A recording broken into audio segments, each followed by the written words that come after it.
Birinchi bab benzinning karamati. Pashaxon ruslarning pulini chanlab, bu maylamchilik do'konini maxsus ruslarga qaratib ochdi.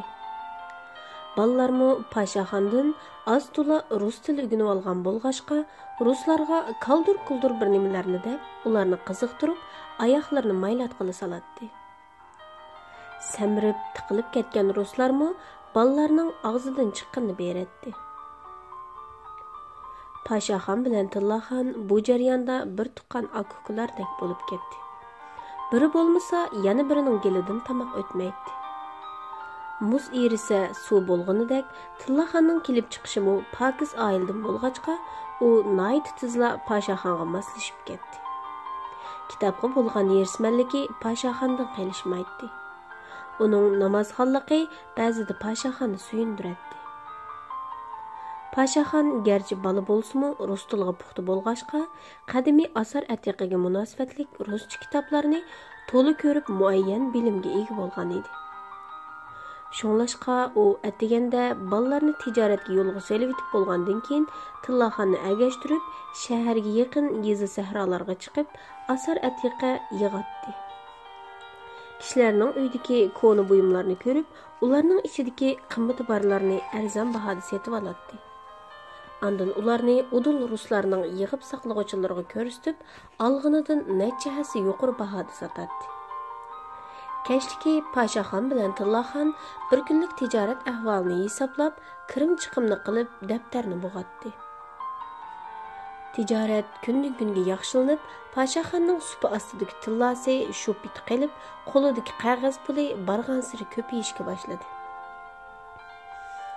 Mana mushundoq qilib Pashaxon 16 yoshga kirguncha to'xtamay tijorat bilan shug'ullanib, 3 yil ichida shahardagi turkman millatidan bo'lgan katta boyga aylandi.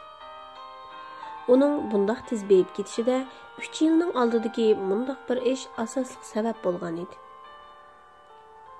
Bir kuni kechda Pashaxon bilan Tillaxon xubdan namozini o'qib bo'lib, amdila ko'z uyquga berishiga to'lin oy derazadan ularni marlashga boshladi. Pashaxon tavoqdek yongan bu yo'ruq ayga qarab, 4 oyning oldida, ya'ni bu uyga yangi ko'chib kelgan kuni oqshimi, uksi Tillaxonning qulog'iga kusurlab aytgan so'zlari esiga kelib, asta o'rilib Tillaxonga qaradi. Tillaxonmi o'xshashla mush ishni o'ylab, ayga qarag'incha xiyol surib yetyotdi. Biroq u aks Pashaxonning tijorat ishi bilan qanchalik jafo tortayotganligini bilgachga, uningga bu to'g'riliq gap qilishdan uyalgan edi. "Uxlamadingmi?" dedi Pashaxon past ovozda ko'zini ochib yotgan Tillaxonga qarab. "Yo'q aka, uyqum kelmadi." "Nimani xiyol qilyapsan?" "Hech nimani xiyol qilmadim." "Degina ukam. Rastdan desam, bu kunlardan bakli xushalman. Bular menga xuddi tushimdakli bilinadi. Uyg'onib ketishimdan ansirayman." "Aran mushulma?" "Sana bek qoyilman-jumi aka. Sen oddiy odam emaskansan." "Yana-chi?" "Yana amsi men deb beray. Necha oyning oldida to'lin oy derazadan shundoq qarab turganda, men sana nima deb va'da bergan?" Pashaxon uning ko'nglidagi gapni aynan tepib olgan edi. Tillaxon kulgunicha o'rilib, aks Pashaxonga qaradi. "Ha? Nim deysan aka?" "Endi fursat keldi. Ishlar bir qo'r yurishdi. Tafsiliy planni tuzib qo'ydim. Ata ballar o'z ishiga mangsun. Ikkimiz Haydarbekning qisosini olamiz. Qandoq?" "Voh aka, sening mush yerlaringni deyman emasmi?" Tillaxon xushalliqda aksi Pashaxonni quchoqlab ketdi. Atsi ballar o'z ishiga mangandan keyin ikkalan shahardagi katta boy ruslarning doim kelib tomosha qiladigan muzikalik bir restoranining oldiga keldi. Eshik tubida puzur ish kiyimi kiygan ikki rus yigit kelgan mehmonlarni kutish, uzitish bilan avar edi.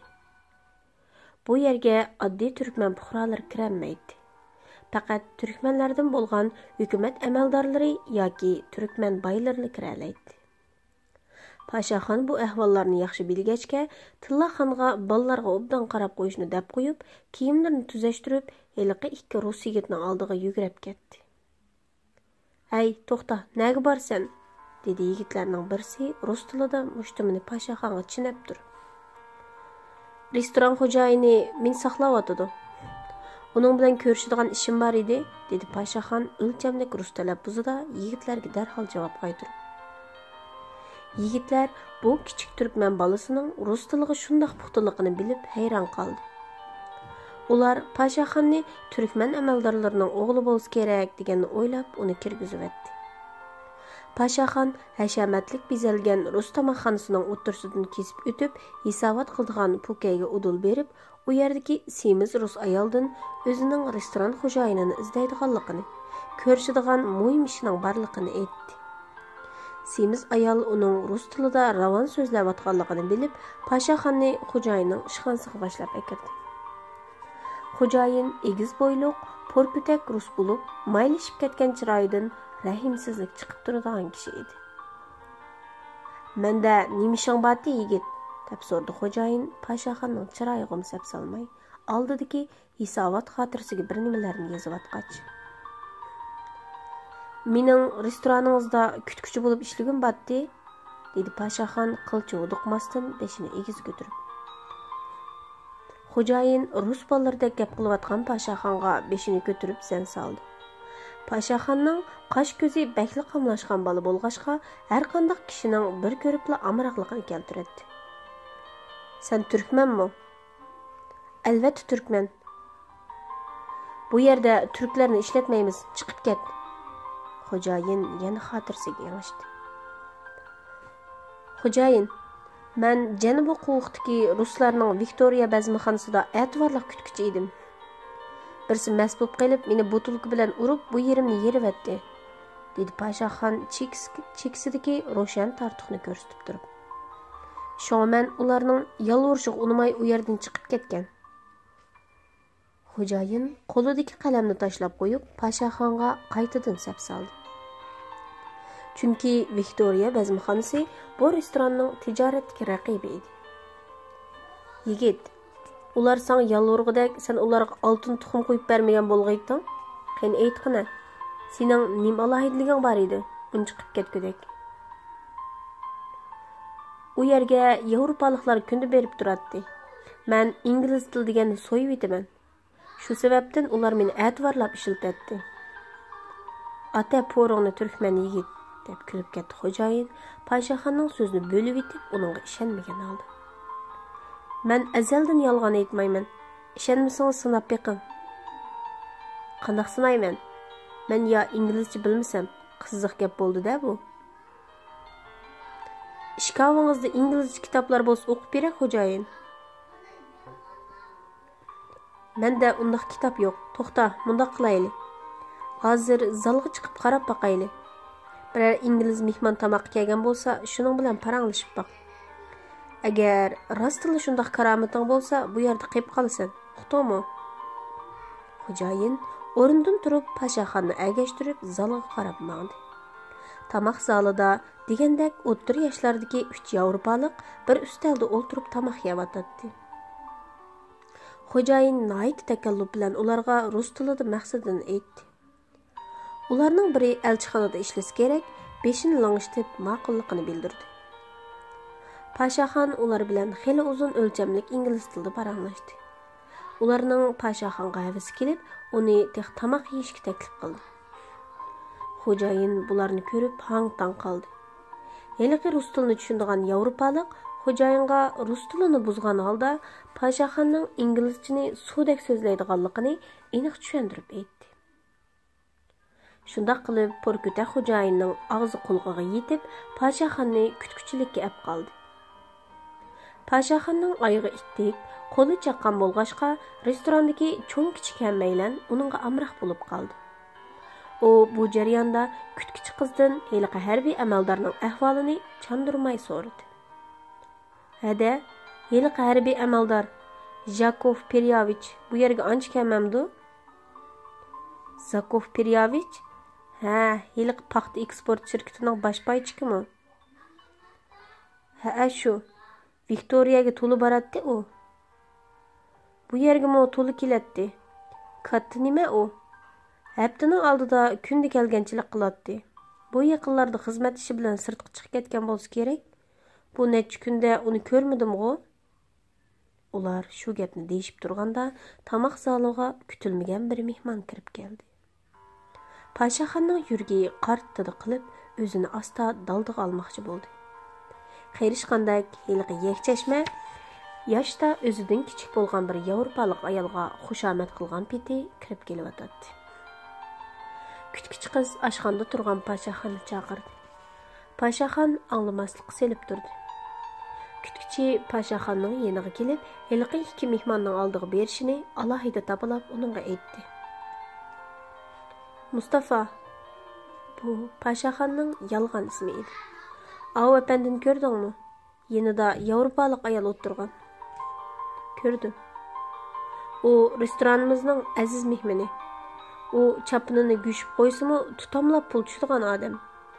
Uning ko'nglini chigib salma. Xizmatini yaxshi qilsang, sening yillik maoshingni berib selishi mumkin. Tiz bag'in. Pashaxon bir oldiga, bir keyniga dasab, ustozi Akbarxonning o'limiga sabab bo'lgan bu qotilning o'zini to'nib qolishidan, shundaqla uningga bo'lgan o'chmanligidan g'azablangan ham qo'rqqan holda ularning oldiga to'ymay berib qoldi.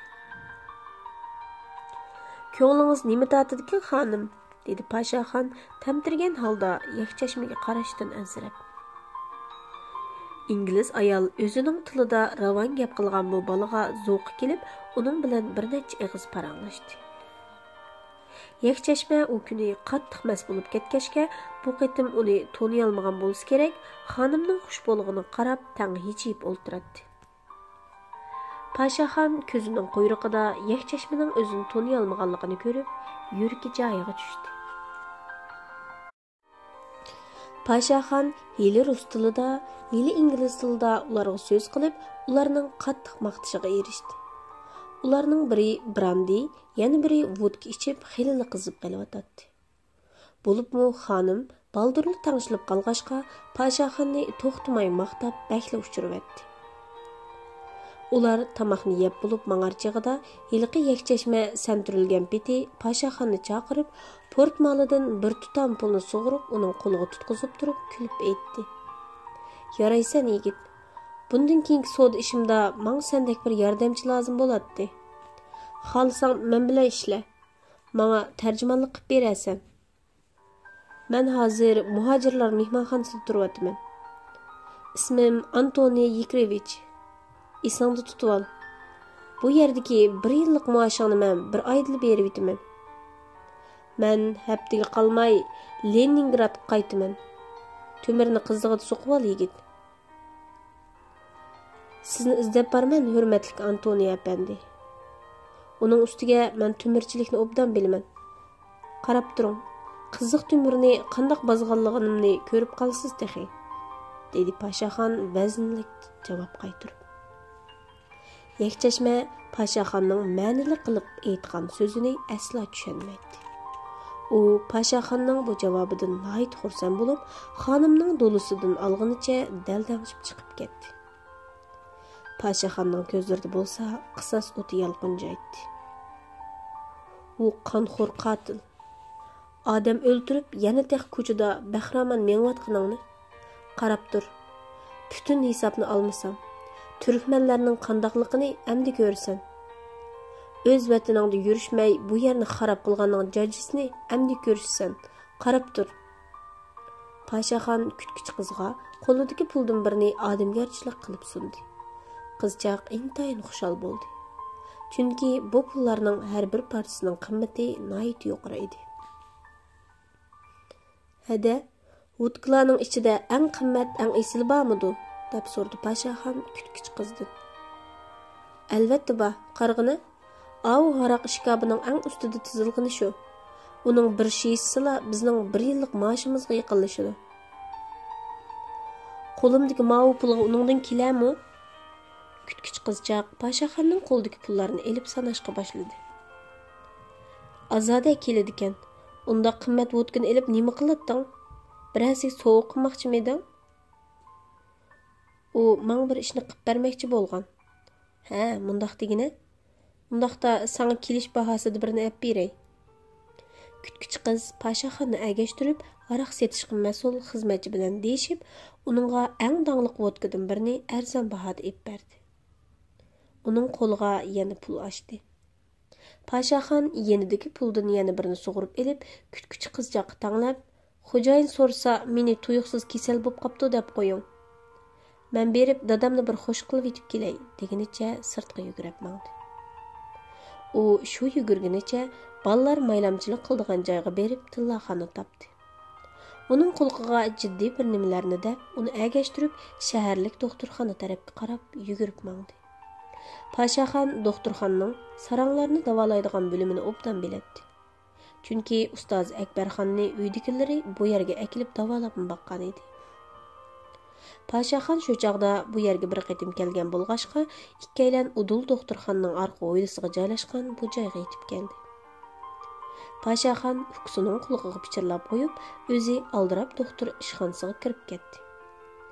Chachlarini oq qaplagan, ko'ziga yuqori graduslik ko'zoynak taqib olgan rus doktor ustalga inglishkincha bir nimalarni yozib o'tadi.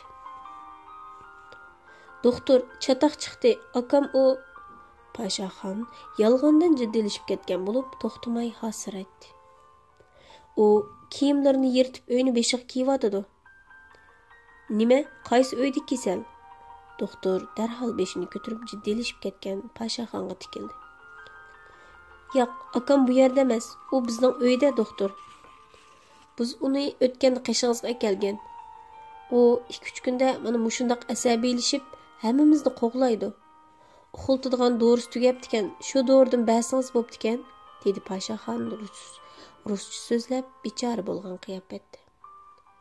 Doktor o'rnidan turib, kasallarning tarixi saqlangan arxiv ishkovi tarafga mang'ach Paşaxandan so'radi.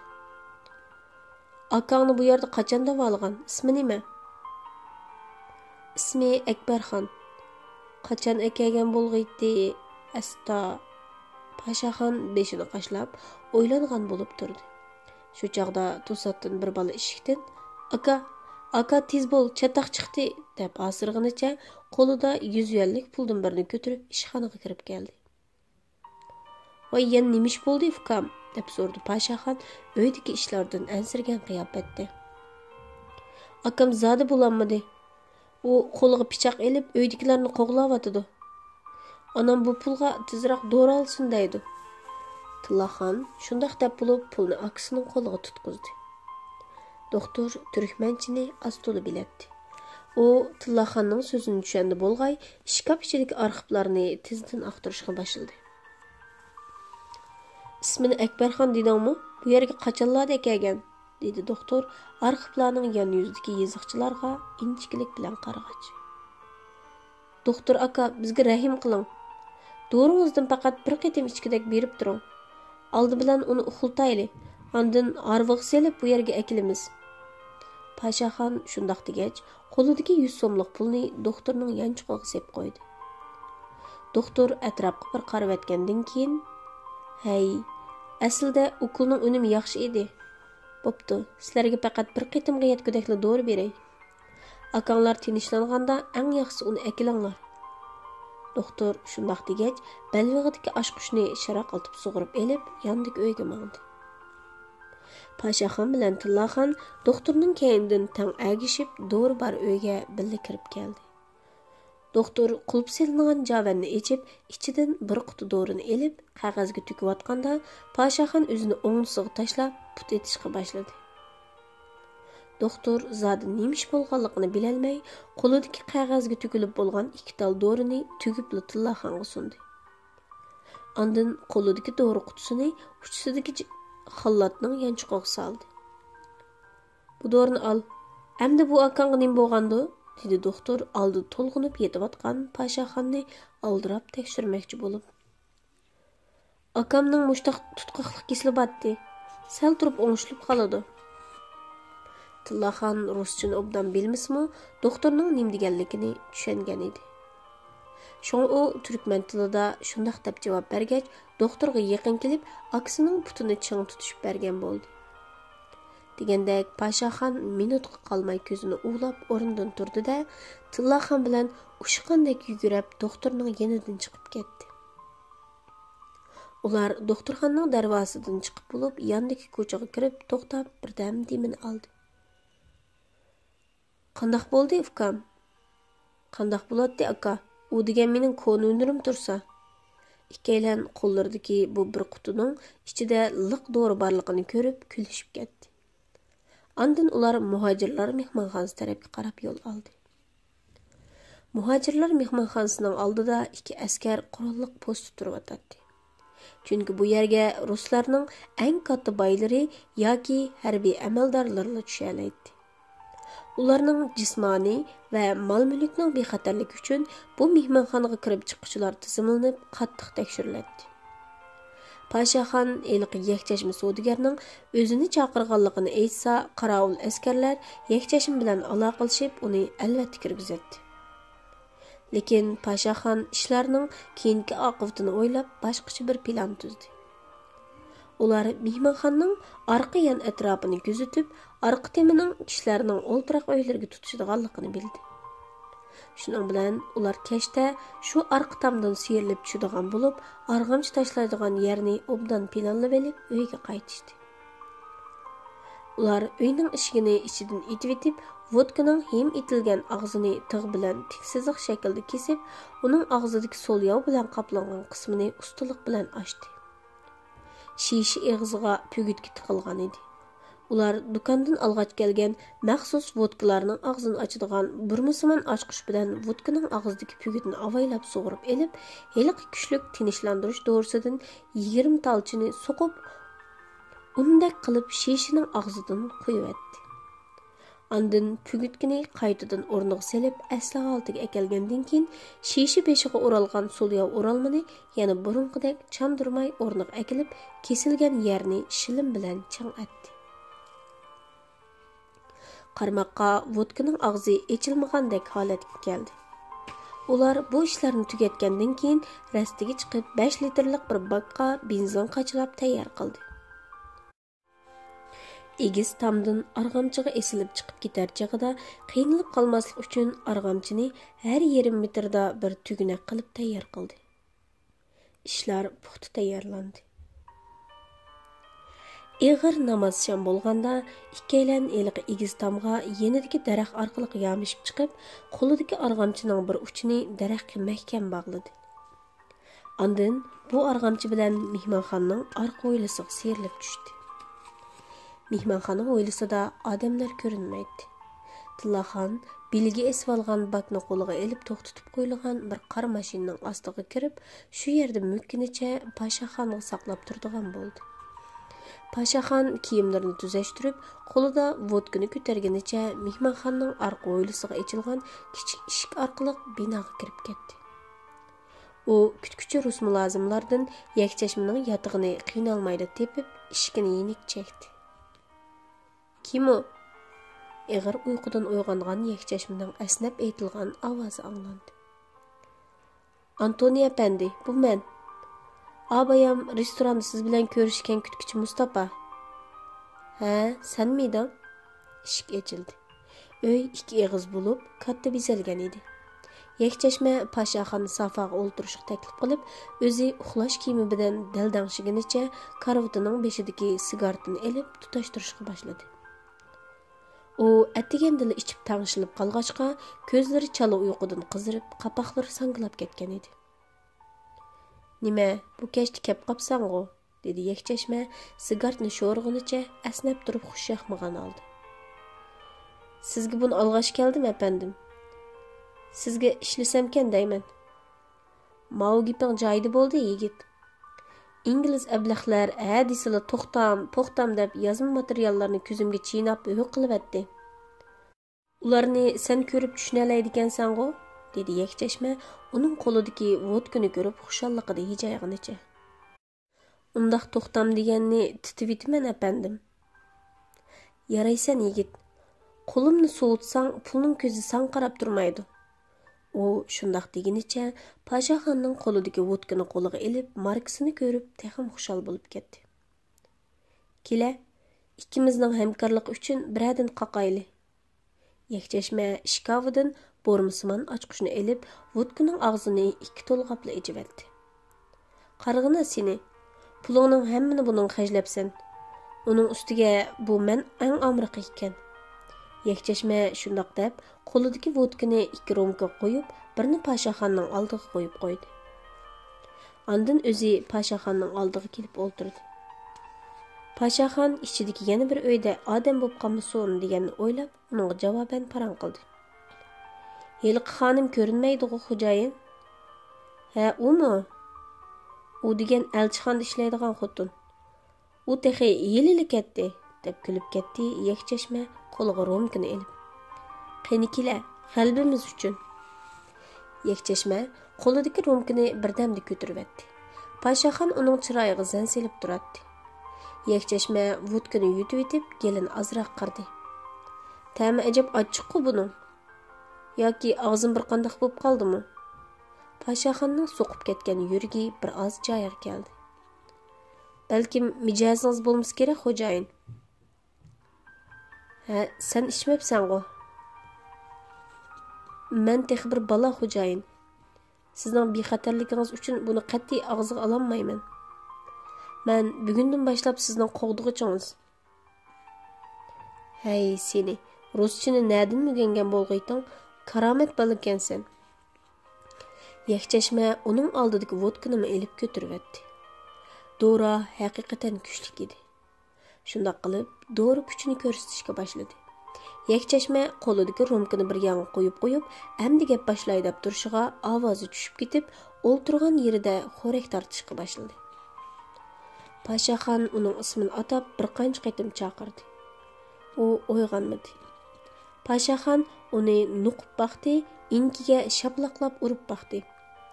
Yakchashma yana xo'rakka tushib ketgan edi. Pashaxon yotoqning eshigini yerim yepib qo'yib, darhol Tillaxonning yeniga yugurib chiqib, uni yotoqqa boshlab akirdi. Tillaxonmi Yakchashmaning uxlab ketganligini ko'rib, ishonmagandek uni nuqib baqdi.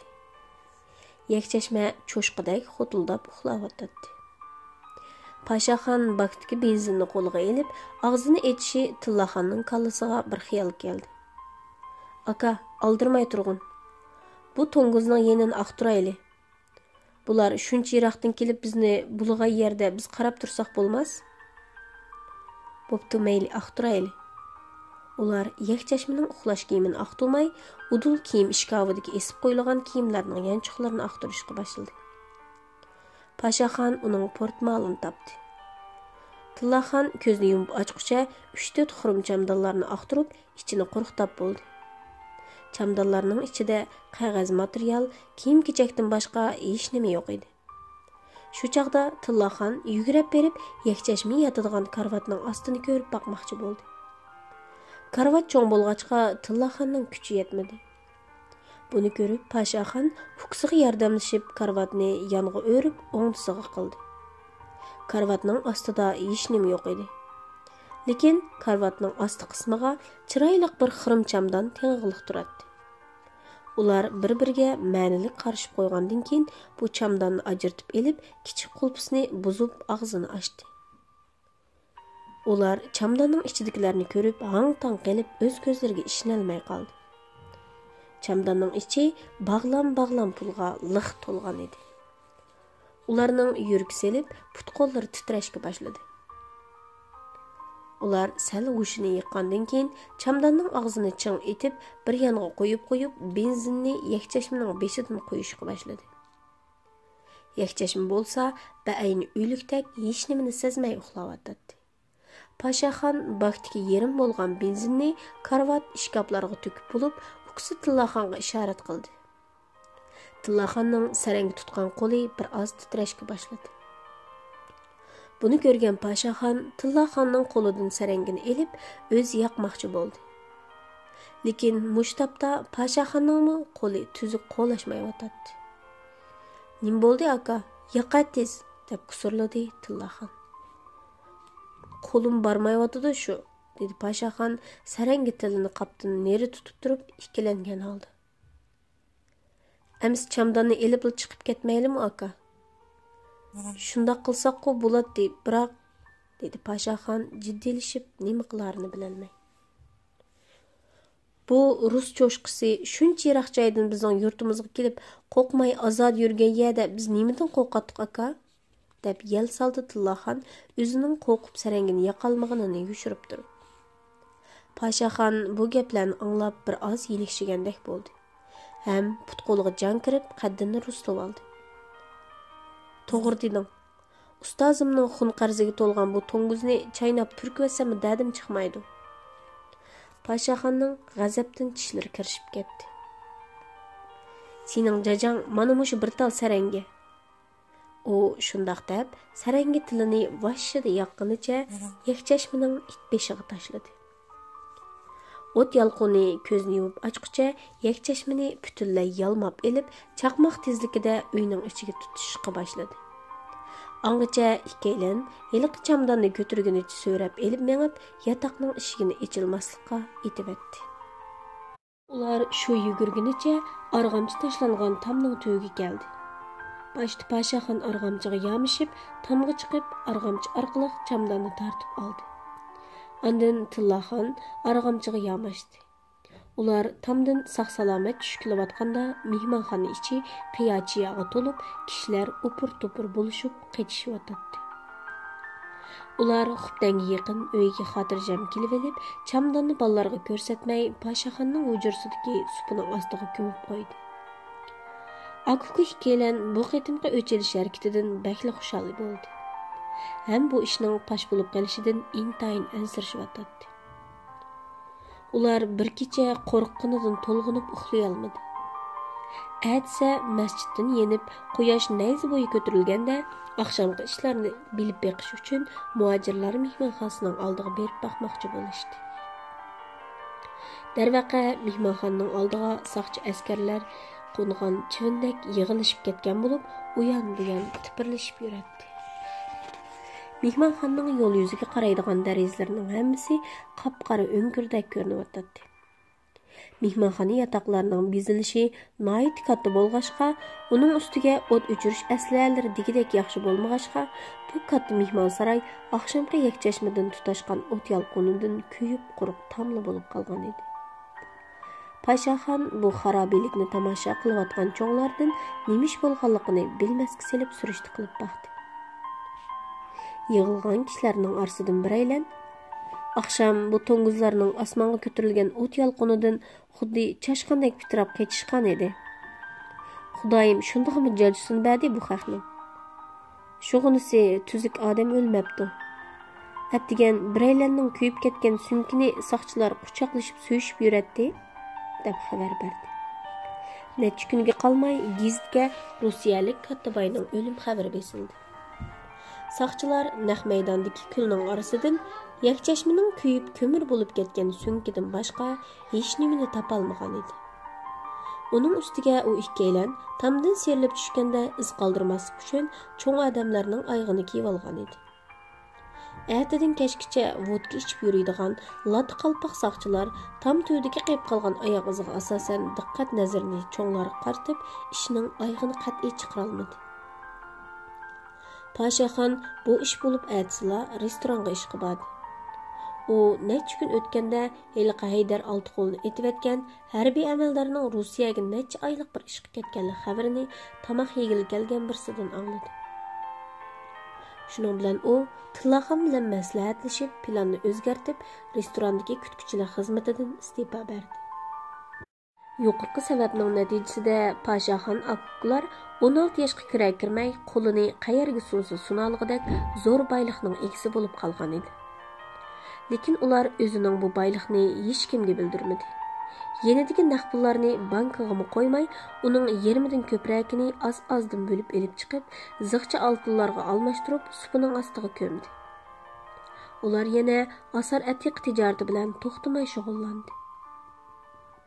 Ballarmı uning kutgan yerdan chiqib, o'zining chiqimini o'zi qamdashdan sirt yana foyda yaratdi. Ahvol kundan-kunga yaxshilanayotdi. Bir kuni atiganda Pashaxon uyda ukisi Tillaxon bilan bir ish to'g'riliq maslahatlashdi.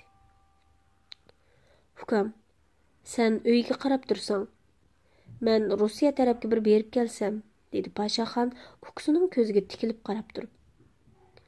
Tuyuqsiz bardigan bo'lib qopsan, biror chatoq chiqmagandu? deb so'radi Tillaxon aksiga qiymagan holda hayron bo'lib. Yo'qay, hech qanday chatoq yo'q. Shu berib kelay deyman. Qachon yo'lga chiqay deysan? Aytilmangay. Bo'pti, uydan ansirma. Undaqda bugun safarning tayyorligini qila olaylik. Tillaxon aksini bakli hurmat qiladi. Uningga ishonadi. Şoň o işlerning tafsilotini ancha so'rab ketmadi. Ular bozorga chiqib, atidagi safarning tayyorliklarini puxta qilib oldi.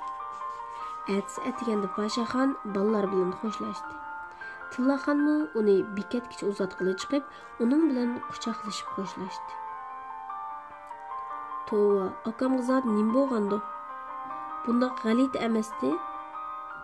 Tuyuqsiz Moskvaga borman deganni. Tillaxon uyga qaytqucha bu savolga javob topolmadi. Paşaxon aslida ukisi Tillaxonga yilqi qotil harbiy amaldordan Haydarbekning xun qisosini elib berdiganga va'da qilgan edi. Biroq ishlar tuyuqsiz o'zgarib, ustozi Akbarxonning qisosining bir qismi elinib qolgan edi. Yakchashmi o'lib uzun qolmay, yilqi harbiy amaldor Ostonaga kelgan bo'lsa-mu, Paşaxonlar qo'l soldigan muvofiq fursat topolmadi. Chunki bu ish xizmat munosabati bilan o'zidan chiqmayotdi. Kuz faslining oxirgi oylarining bir kuni Paşaxon bolalarga har biriga kuniga 10 dan tirik chashqon tutish vazifasi qo'ydi. Shunda qilib, bir hafta ichida 200-300 dak tirik chashqon yig'ilib, 2 sim to'r qapazga sunaldi. Akşam Paşaxon bolalarga bildirmay Tillaxonni agashtirib, yig'ilgan chashqonlarni ko'targunicha shaharning sirtidagi harbiy amaldorlarning paxtasini saqlaydigan cho'ng iskilatga yaqinlashdi. Paxta iskilatining ko'lami nihoyat cho'ng bo'lib, butun elning paxtasi mush yerga yig'ilgandek qiladi. Yezi qishloqlardan arzon bahoda majburiy setvelingan paxtalar asosan har qaysi nahiyalardagi paxta pishiqlash zavodlarida chigitidan ayrilib, pishiqlanib bo'lgandan keyin hammasi bu iskilat maydonida yig'iladi. Hozirgi fasl dal paxtalarning eng ko'p yig'iladigan vaqti bo'lg'achqa, necha 100 mo keladigan bu cho'ng maydon bo'klanib tengilgan paxtalar bilan to'lib ketgan bo'lib, faqat maydon ichida andisanda yuk mashinalari mang'udakli yo'l qolgan edi. Ikkaylan qorong'uda iskilatning temiga yomishib chiqqili bo'ladigan muvofiq joyni izlab tepib, maydon ichiga sakrab tushdi. Paşaxon ukisi bilan chashqonlarni bir qapazdan bo'lishib, birisi sharq tarafga, birisi g'arb tarafga mas'ul bo'lib, ish tugaganda uyda ko'rishadigan bo'ldi. Ular fosforliq yanchiq soatlarini yana bir qatim udullab, 15 minutdan keyin ish boshlaydiganga deyishdi. Tillaxon mush yerga yaqin yerda ish boshlaydigan bo'lg'achqa, Paşaxon bir bak salarki bilan bir qapaz chashqonni ko'tarib, sharq tarafga oldirib ketdi. 15 minut to'shdi. Ular qapazdagi tirik chashqonlarga bakdagi salarkni oldirmay suv sepgandek chechishga boshladi. Chunki chashqonlarning tuklari bek zich bo'lg'achqa, o'ziga oldirab suyuqlik yuqtirmaydi. Benzin salarga qaraganda kuyishchanligi yuqori bo'lg'achqa, nihoyat tez kuyib tugaydi. Salarkning kuyishchanligi yuqori bo'lmasmi, lekin u benzin qaraganda chashqonning mo'yiga bakli singib oladi. O't kuchli bo'lib kuyishi uzunga davomlashadi. Shunga bundaq o't qo'yishda salarga eng yaxshi yiqilg'i hisoblanadi. Bakdagi salarga chashqonlarga sepilib yerim bo'lganda, ular salarkining hammasini bulduqshtib chashqonlarga to'kdi. Chashqonlar salarkidan chip-chip ho'l bo'lib ketdi. Qapazning bir yuzi to'liq echildigan qilib yasalgan edi. Sarangi yiqilib, chashqonlarning ustiga tashlangandan keyin qapazning og'zi echib etildi. Chashqonlar kuyuk azobiga chiday olmay, beshi qaygan, puti taygan taraflarga chirildashguncha yugurib qochishdi. Qapazdan etilib chiqqan bu o't qo'yg'uchi partizanlar hash-pash degicha xuddi osmonga chiqib chechilib ketgan salyotlardek butun maydon yuziga takshi tarilib, hammasi o'zining vazifasini o'ngishli o'rindadi. Odatda bundoq usulda ko'ydirilgan tirik chashqanlar kuyib kul bo'lmag'icha yugurishdan to'xtamaydi. Uning bu xil o't qo'yish kuchi ba'zida harbiylarning ilg'or o't qo'yish uskunalaridami eshib tushadi. Buningga hatto harbiylarning o'zimi qoyil edi. Paxta skalat maydonidagi o't o'chirish aslalari xeyli ilg'or bo'lsa-mu, u faqat bir yoki ikki o'rinda o't ketib qolishning oldini olish uchun oldin tayyorlangan edi. Bundaq ko'p yerda birla vaqtda o'tning ketishini skalat xo'jayinlari asla o'ylab baxmagan edi. Ko'zni yumib ochqicha butun skalat g'oyat zo'r gulxonga aylanib ketdi. Pashaxon bilan Tillaxon bu qitim tamdan emas, cho'ng darvozadan o'ynagan peti chiqib ketishdi. Bu akuk terrorchilar heliqi harbiy amaldorga iqtisodiy jihatda ko'tirib qo'pqisiz qattiq ziyon solgan bo'lsa-mu, ammo o'zining harbiy huquqidan foydalanib yiqqan yushirin boyligi oldida bu ancha cho'ng ziyon hisoblanmaydi. Bu qitimqi o't ketish vaqasida Moskva taraf bu harbiy amaldor Jakov Piryavichni Rossiyaga qaytarib ketdi.